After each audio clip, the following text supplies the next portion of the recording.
once I know my ring size, then I can calculate how long the piece of metal is that I have to cut. I use a vernier caliper to determine the inside of the ring, and that gives me a number. That's 16.5. In metal work, we have to add, because it's a thicker piece of metal, and here's the metal I'm going to use. It's a strip of sterling silver. I'll find out how thick that is, and it's 1.5 millimeter. So, and that'll give us the number, which I think is 56.5. I line with my caliper. Then I go to my saw frame, my jeweler's saw. This piece of silver is an older piece of silver. I'm recycling. And all I have to do now is trim the edges a little bit because they're rough. And I can use a file. File the edge. It has a slight pattern on it. So now I have a piece of metal, a strip of metal that's my ring blade. I'm going to form it into the ring shape.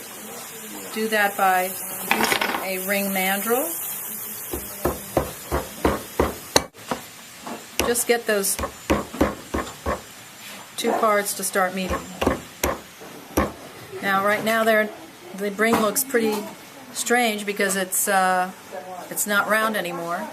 And my goal really is to get those two ends to meet. They have a gap right now, so I'm going to force them down lower so that they meet.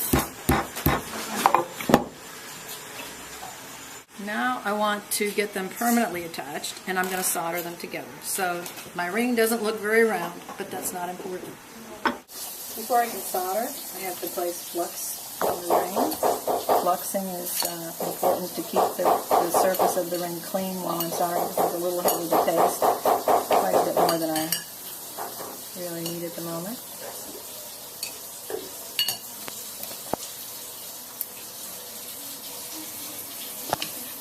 Light the flame. Usually I take a couple of pieces of solder because sometimes they don't do the job. The first one doesn't do the job, so I have a second one ready.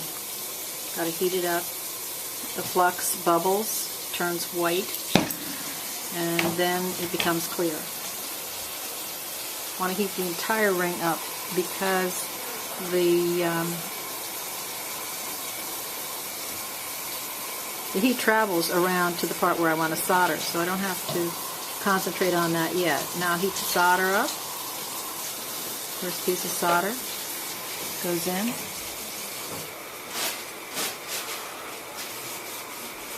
Remove it from the cross locks, and I throw it in water. At this point, the ring is misshapen and discolored, so not a very pretty object. Now it goes into pickle. All right, a little soap on a brass brush.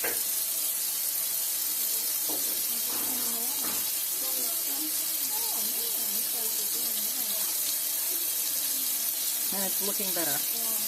For a particular sizing, this one will help me stretch the ring and get it into shape.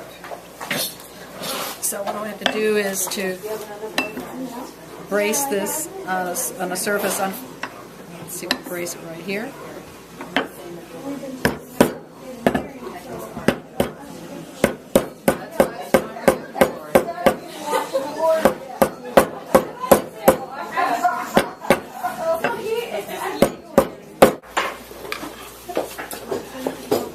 Okay, the ring is not bad looking. It's, it's almost there. But what I want to do is to really go ahead and get it really fine looking. So I'll use this. We have a lot of tools and equipment, and here goes. This is the flex shaft, and this is our compound.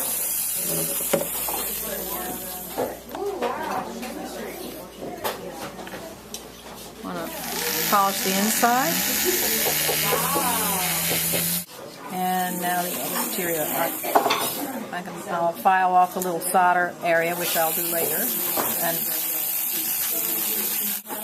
And then after I finish polishing it, I'll clean it with some detergent, and it'll be,